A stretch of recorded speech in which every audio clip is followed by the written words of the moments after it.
Good morning. As you all know, we've been going through the book of Revelation. In the book of Revelation, there is many mysteries to be had. However, I believe that if you look at the book of Revelation through the lens of the writer and really see what he was seeing, I think it simplifies it a lot. And what I mean by that is that the author, being God, the Father, he was the one who is behind the authorship of this book. We credit it to John, but it was God that's giving him the vision and letting him know what to write. And so even though he may have used his own words and describing what he saw and things that he experienced, I believe it was God who gave him that vision. So with that in mind, we talked about the fact that looking at Revelation, you have some small problems like an equation, like a mathematical equation. You have some small problems, but then you have some parentheses that include different problems between those problems. And then you have the brackets, and then the braces that include everything. And we talked about the last couple of weeks how if you include all of God's plan into this, that you would see from the beginning, from Adam and Eve in the Garden of Eden, and God's desire to have a relationship with man, and how he walked in the garden, he talked with Adam and Eve. He had a relationship with them. It wasn't until they sinned that they were unable to have that same relationship that they had. But that was God's desire. That's what he created them like. And then if you look to the end, if you look at Revelation 22, and you see the other part of that brace is that God has that plan in store for us. And his plan, his desire, is for us to enjoy that relationship with him in the end days. So when you put those two braces at the end of our equation, and you see all of the rest of the Bible through those lenses, you see that there are many times throughout the Old Testament and the New Testament that God emphasizes his desire to draw us back into that relationship. How he wants us to once again have that relationship with him. That's his desire. That's what he wants. He loves us so much, it says in John chapter 3 and verse 16, God loves us so much that he sent his one and only Son. He was willing to die for us. God was willing to send his Son for us. Why? So that we could have eternal life with him. That's God's desire. And everything throughout the Bible you will see that his desire is to draw all men into him. And we mentioned last week in 1 Peter 3, he says, "It is my desire that no one should perish, but all would come to know me," to have that relationship with him. With that lens, looking at it through that, when you look at the book of Revelation, you see two things. Primarily, you see that his desire is to protect and to shower his people, his children, with his love. The other thing that we see that's secondary to that is a warning. If you choose not to, then you will suffer the consequences of not following him, not doing his will. Basically, there is two different choices. There's a choice to follow Satan, to do his will, to live as the world would live, or to follow God, to do his will, to follow Christ. What is your choice? My son was sharing with me a story, camp skit, that in the skit there was a man over here and a man over here, and the children were in the middle in the line, and there was a fence that was in the middle between the two. And this person over here represented Satan, and he was saying, "Hey, come over here, come my way, let me show you how much fun things can be. And you know, we're going to drink, we're going to party, we're going to have a good time, we're going to be wild and crazy. Come with me." Over here on this side was Jesus saying, "Come to me. I have the truth. I have the answers. I have life. Come to me." Satan, God, calling us. Which way are you going to go? And some of the kids in the skit walked up and sat down on the fence. But Jesus bowed his head and said, "If you're on the fence, you've chosen Satan's side, because Satan owns the fence. You see, we have a choice in our lives. We have a choice to follow God, to follow Satan, the world. And he says there is really no fence. It's either one or the other. If you're on the fence, you've already decided to be on Satan's side. Why do I share that? Because today we are going to talk about the second woe. Last week we talked about the first of the three woes. In chapter 8, in verse 13, it said, "As I watched, I heard an eagle that was flying in midair call out in a loud voice, 'Woe, woe, woe to the inhabitants of the earth, because of the trumpet blast about to be sounded by the other three angels.'" We had heard the first four angels, and we have 5, 6, and 7 to go. And he says these are going to cry out, and so he has these woes. And so we heard the first woe. And the first woe, he told us about the judgment that was going to be coming, and how that these things were destined, that was what was going to happen. But in chapter 10 is where we're going to pick up today. And he says, by the way, this is kind of an aside. We talked about the braces brackets in parentheses. We had just seen one of the parentheses. Now we're going to see this interlude that's right in the middle of our equation. Because like we had said, it started out with the 7 seals. The 7 seals that were closing up the scroll that Jesus was holding in his hand.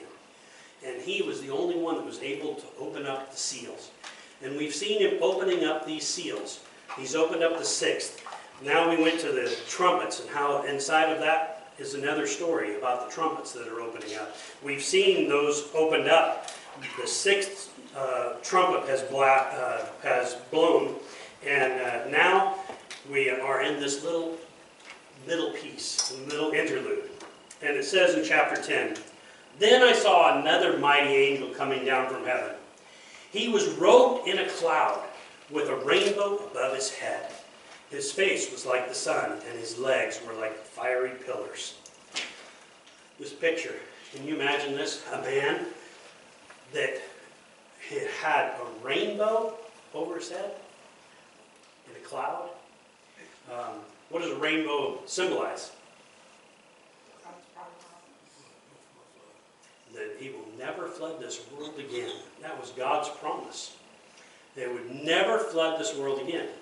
There have been some people who have tried to hijack the rainbow for a different agenda, but God's agenda is that this rainbow is a symbol, a sign that there will never again be a flood. However, there is yet to be a judgment. And he says that he was robed in a cloud with a rainbow above his head.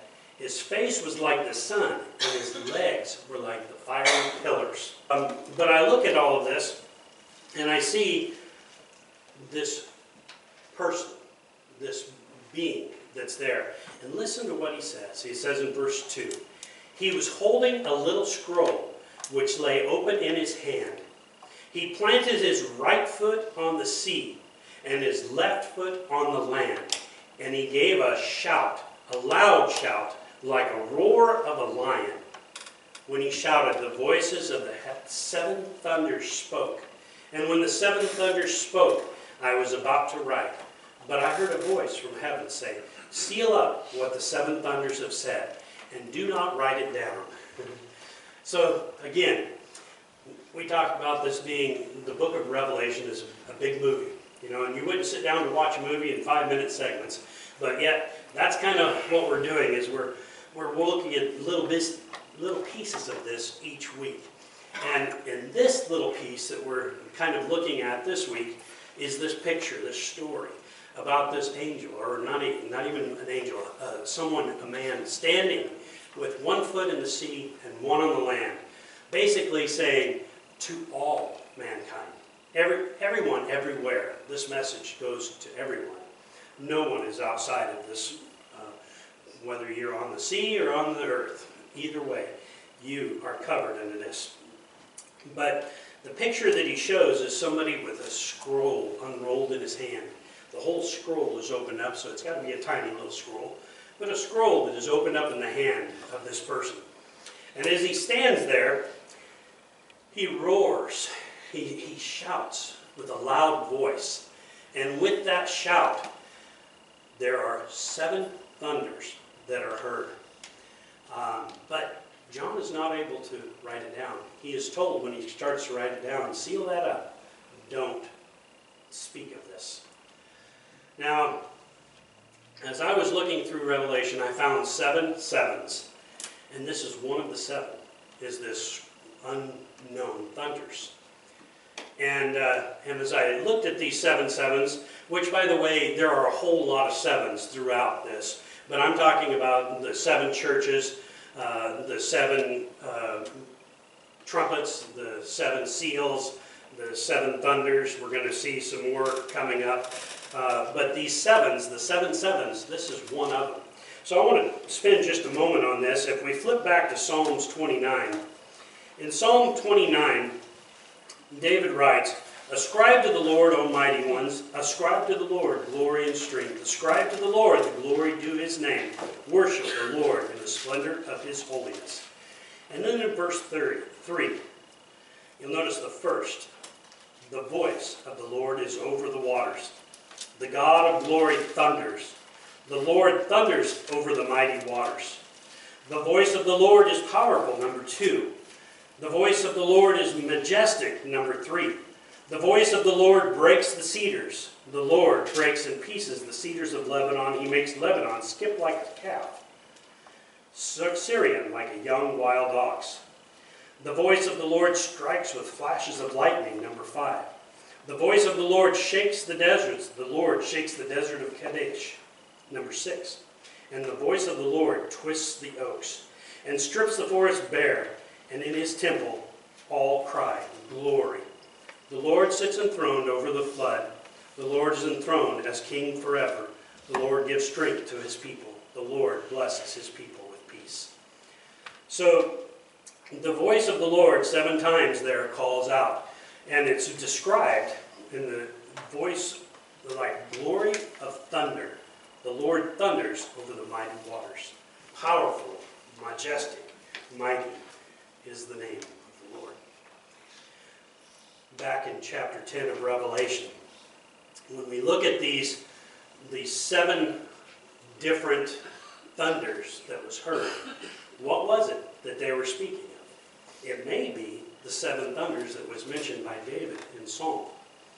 It also might be something that is yet to come, which we will come back to when we get to Revelation 21 and 22. But the 7 sevens, these 7 different messages that God has, is the same message repeated over and over again. What is the message? Well, let's go back to the 7 churches of Asia, the very beginning of the 7s. He talks about 7 churches. The first and the last church are said to have what God has asked them to do and called them to be. The other 5 churches are in varying degrees of needing repair. The middle of those 5 is said to have fallen away completely and needs to be restored to God. And so he gives all of these churches, and what we've talked about before is the 7 being the number of completion, the number of the whole, complete number. So you see the 7 churches representing all of mankind, all of the churches of Christ, not the Church of Christ title, but the churches of Christ, Christ's church. He is completing all of these in the representation of these 7 churches. The first and the last church, again, being the ones that were doing what God had called them to do. And we're going to come back to that in a moment. But these 7 churches, and each one of these 7s that we read, are the completion of something.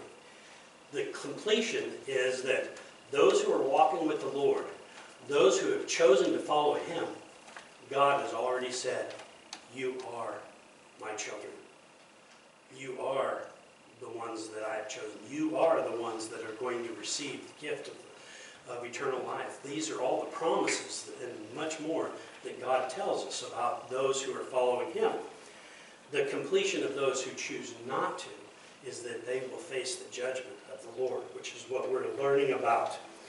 By the way, why would God choose to tell us these things? Why? You know, the best motivator is love. We can motivate people far greater with love than we can with threats. So why wouldn't God just say just the love part? I think it's because sometimes in our rock-hard heads, He needs to get through our skull and get our attention and say, wake up, hear me, listen to what I'm saying. What is that message? I want you to be my child. I want you to follow my will. I want you to be who I've called you to be. But if you don't, here is the punishment. Here is the outcome. If you choose to follow Satan, if you choose to not choose me. So, as he seals these up, he goes on in verse 5. Then the angel that I had seen standing in the sea, by the way, the word angel is not in the original text there. They put that in there. I think just kind of, it's hard to know. What do you call him? You call him a man? You call him a being? What is he? It didn't say, so they put the word angel in there. That's been added.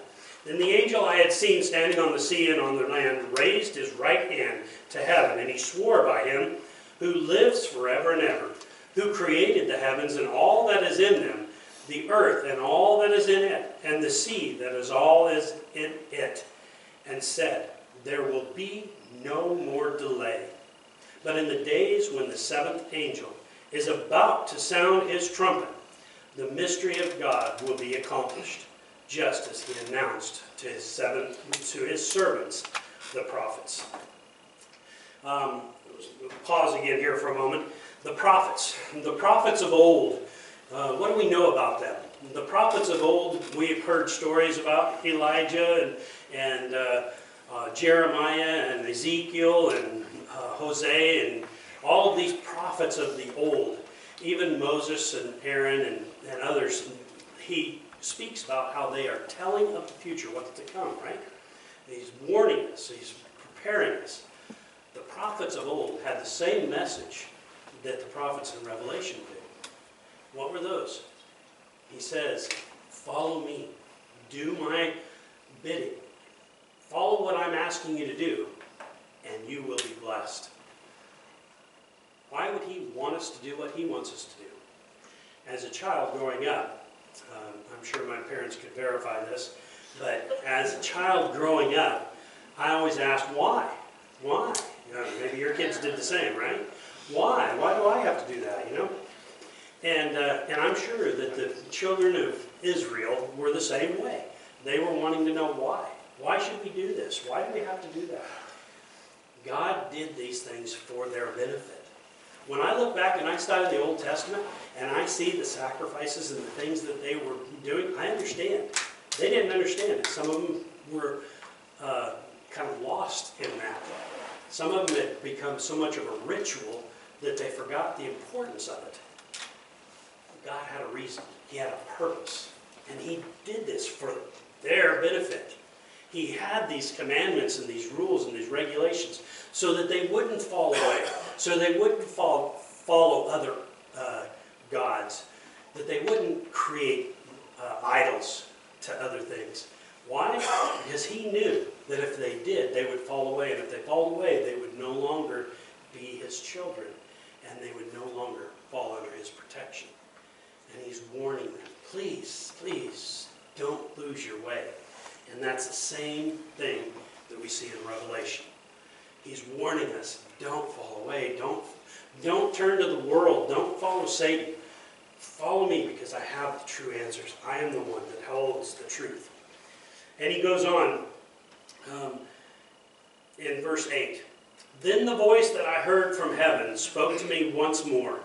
So this is the same voice that spoke and said, don't write those things down, seal it up. So now he speaks again. And he says, go take the scroll that lies open in the hand of the angel who is standing on the sea and on the land. So I went to the angel and I asked him to give me the little scroll. He said to me, take it and eat it. It will turn your stomach sour, but in your mouth it will be as sweet as honey. I took the little scroll from the angel's hand, and I ate it. It tasted as sweet as honey in my mouth, but when I had eaten it, my stomach turned sour. Then I was told, you must prophesy again about many peoples, nations, languages, and kings. So he's telling John, remember the prophets of old? Remember those things? I want you to do the same thing. I want you to take this message, this gospel, this good news, and spread it to all nations, all people, all places. Spread the good news to everyone, because I want everyone to know what I've done for you. Now, as we look at these things, we're going to see that there are coming up two witnesses. Remember the two churches, the one that sandwiched either side? We are looking back to that story, and we're seeing that there is two witnesses. In chapter 11, he says, let me see, I'm going to go back one more time. I had a note here that I wanted to read from Ezekiel chapter 2 and verses 8 through chapter 3 and verse 4. It's a short reading. It says, but you, son of man, listen to what I say to you. Do not rebel like the rebellious people. Open your mouth and eat what I give you. Then I looked, and I saw a hand stretched out to me. In it was a scroll, which he unrolled before me. On both sides of it were written words of lament and mourning and woe. And he said to me, son of man, eat what is before you. Eat this scroll. Then go and speak to the people of Israel. So I opened my mouth, and he gave me the scroll to eat. Then he said to me, son of man, eat this scroll I am giving you, and fill your stomach with it. So I ate it, and it tasted as sweet as honey in my mouth. He then said to me, son of man, go now to the people of Israel, and speak my words to them. So you can see a mirror image, or a similar story given to John as was given to Ezekiel, that he take that scroll and eat it. It'll be as sweet as honey in your mouth.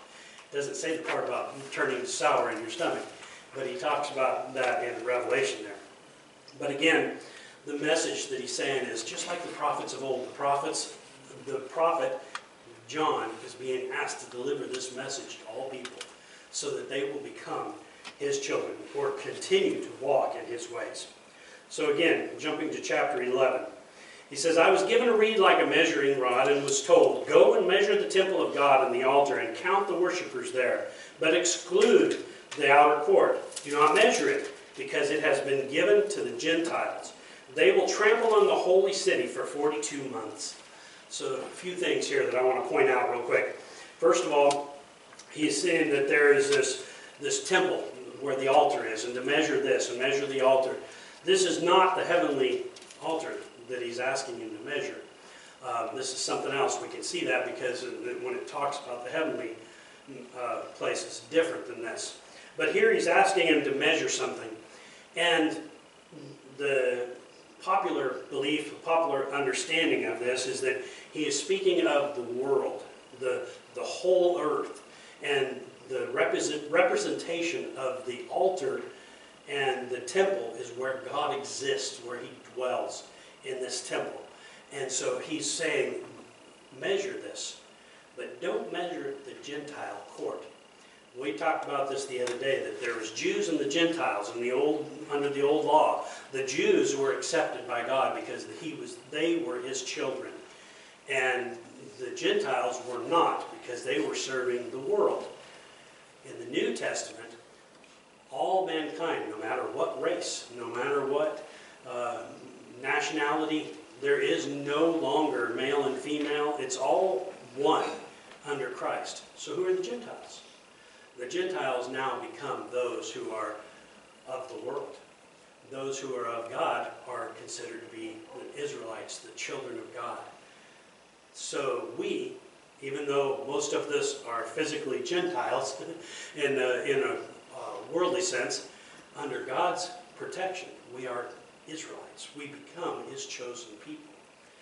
And when we choose to follow him, he has already guaranteed us the benefits of being His children, His protection, His love, His grace, His mercy, His understanding. All of those things become to us because we are His children.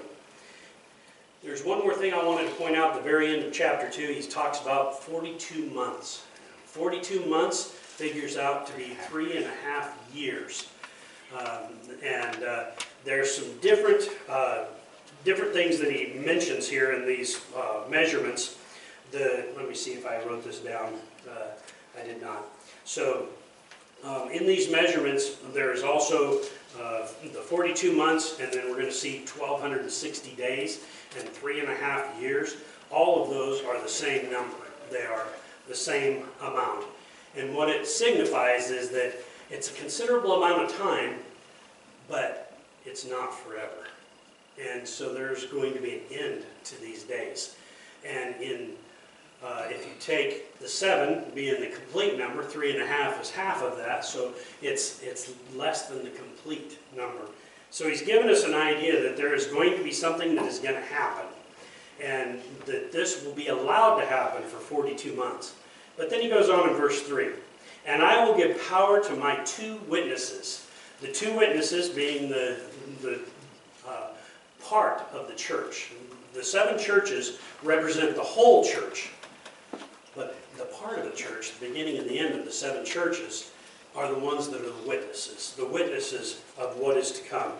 "And they will prophesy for 1,260 days, clothed in sackcloth. These are the 2 olive trees and the 2 lampstands that stand before the Lord of the earth." Now the 2 lampstands we've seen before, because there were 7 lampstands. There's 2, one in the beginning, one in the end.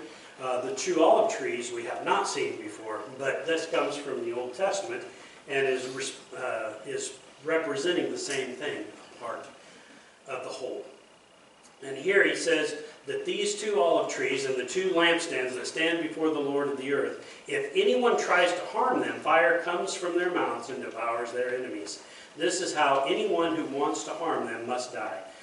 And this is not a physical picture. This isn't the realistic thing that happens. It's a picture or a view that those who oppose those prophets, those will stand in judgment. Those are the ones that God will judge and punish. But he goes on and he says in verse 6, "These men have power to shut the sky so that it will not rain during the time that they are prophesying. And they have power to turn the waters into blood and strike the earth with every kind of plague, and as often as they want." These 2 end caps, these 2 witnesses stand before the Lord, and they have the power to bring these things upon the earth. But the main thing is that they have a message. And again, that message is turn, repent, come to the Father, follow Him, and do His will. And the plagues that are about to come upon it, we're going to see coming up, is that there will be some plagues that will come upon the earth. But I want you to notice these men have power to shut up the sky so that it will not rain during the time they are prophesying. Does that ring any bells? Elijah. Yeah, exactly. Elijah. Elijah stands before the king, and he says to him, "Unless these people turn back to the Lord, it will not rain. I'm requesting God to shut the skies and don't allow the rain to come until the people repent." And I believe it was 3.5 years. I can't remember for sure. But for a time, oh, by the way, the 42 months, 1,260 days, 3.5 years. There's another marking here. It's time, times, and a half a time. That's 1, 2, making 3.5. So 3.5. So if you read time, times, and half a time, that's 3.5. But all of these signify the same thing, that there is a limited amount of time that this is going to happen. But when Elijah asked God to shut the skies and not allow the rain to come, it did not come. And then God called him and said, it's time. And so when he goes back and he tells Ahab, bring all of the prophets of Baal, all of the prophets of whatever the other god was they were following, Asher, bring all of them together. There was 850 in total of these prophets. And they come together in this one place, along with the Israelite people. And they meet in this one place, and he says, I know that you want to kill me, but I have a deal for you. He says, I want to find out who is the true God. So all of you people of that worship Baal and Asher, and you've served them, we're going to create an altar.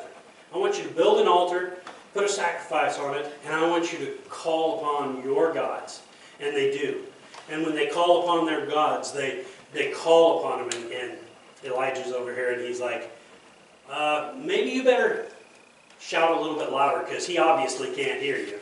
He's not lighting your altar. And so they begin to yell louder. And he says, maybe you better yell a little bit louder. Maybe he's on the toilet. He's busy, you know. Yell a little bit louder. No response. And he says, maybe you better try something different. You know, dance before him or something. And so all day long, they begin to go adding all of these things, trying to get their God's attention. They begin to cut themselves. They begin to yell. They begin to chant and all kinds of things to try to get their gods to light their altar. Nothing. Finally, he says, okay, my turn. And he says, I need some help. I want somebody to carry some water and pour over the altar. And they do, and they pour more until the whole trench around the altar is saturated with water and all the wood and everything else. And then he prays to the Lord, and he says, Lord, if it's your will, let this be lit, burned up, so that everyone will know who the true God is. Instantly, fire comes from heaven, consumes the sacrifice, consumes the wood, even licks up the water in the trench around it. It's completely gone. And they said, now we know who the true God is.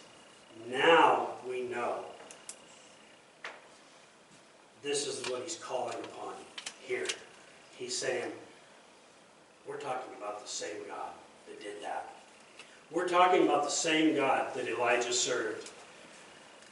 His power, his might comes before you. And he says, let's see, I'm going to, in verse 7, I'm going to start there. Now when they have finished their testimony, the beast that comes up from the abyss will attack them and overpower and kill them. Their bodies will lie in the streets in the city, which is figuratively called Sodom and Egypt, where also their Lord was crucified. For 3.5 days, men from every people, tribe, language, nation will gaze on their bodies and refuse them burial. The inhabitants of the earth will gloat over them and will celebrate by sending each other gifts, because these two prophets had tormented those who lived on the earth. Now this sounds like it just flipped, didn't it? Because we were talking about the two witnesses, the two good churches that represented basically 2/7 of the church as a whole. And they're the ones that are the witnesses before God, before man. And he is saying they are the ones that are bringing this testimony before the Lord, before man. And he says to him that you're my people. You are my chosen. And he's talking about the church. The churches who are following him and doing what he wants. But then all of a sudden, they're killed. And it seems like, oh no, they just lost. The evil people are rejoicing. Look, we've killed them. We finally did it. You know, it's finally happened. And if we stopped right there, that wouldn't spell a very good feeling about what's to come. But let's see what happens. In verse 11, but after the 3.5 days, a breath of life from God entered them, and they stood on their feet, and terror struck those who saw them. Then they heard a loud voice from heaven saying to them, come up here. And they went up to heaven in a cloud, while their enemies looked on. At that very hour, there was a severe earthquake, and a tenth of the city collapsed. 7,000 people were killed in the earthquake, and the survivors were terrified and gave glory to the God of heaven. The second woe has passed. The third woe is coming. The second woe that we've just went through has the same message that we're going to see in the first and the third woes. Do not follow Satan. Do not fall into his traps. And next week we're going to see the description of Satan and how he has deceived the world. But the message is the same. Don't follow him. Don't fall into those ways.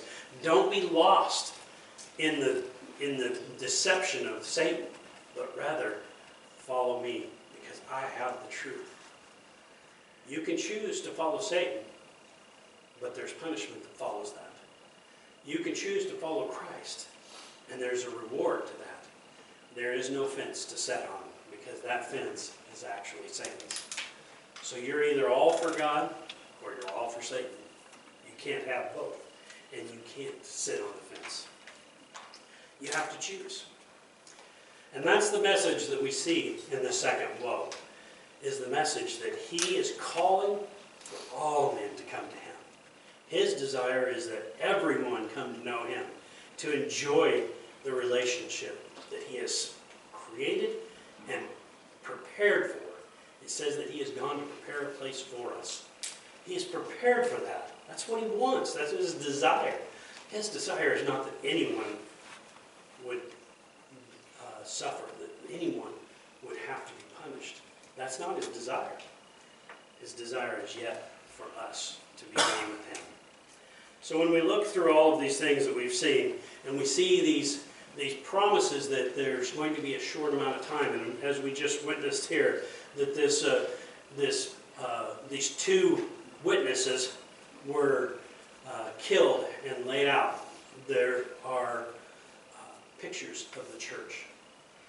The church, the faithful, they will be persecuted. The faithful will possibly die for him. But those who remain faithful will be resurrected, will come back to life, and will enjoy the benefits of being his children, his followers. Where do you want to be? When you look at that and you're faced with this choice, where do you want to be? Do you want to be on the side of Satan, who in this world, in this life, you might look and you might say, well, they're the ones winning.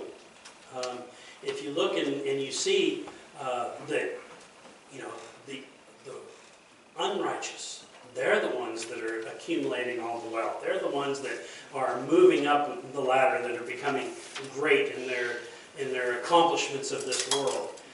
And you might look at that and you might say, you know, wow, that's pretty tempting.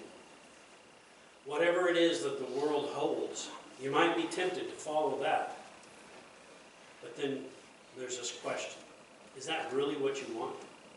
Is that the goal that you're really shooting for? Your desire is to be of the world or of God. And if we make that choice to be of God, to follow him, we may not have physical wealth. It may not be riches in this world. We may suffer for our beliefs, for our faith. We may die for that faith. But the bigger goal, the bigger story, is that when we choose God, we have everlasting life. We have a life that goes through eternity. And that's the choice that I believe we should all make. Joshua, when faced with a choice, said, you know, you can choose which one you want. Which do you want? But as for me and my household, I will serve the Lord. I want to tell you, that's where we should be. Each one of us. As for me and my house, I will serve the Lord. Because I know that God is the true answer. It's not those 850 Baal worshippers or prophets. It's not the things of this world that look so great. the true reward that we want is Jesus Christ.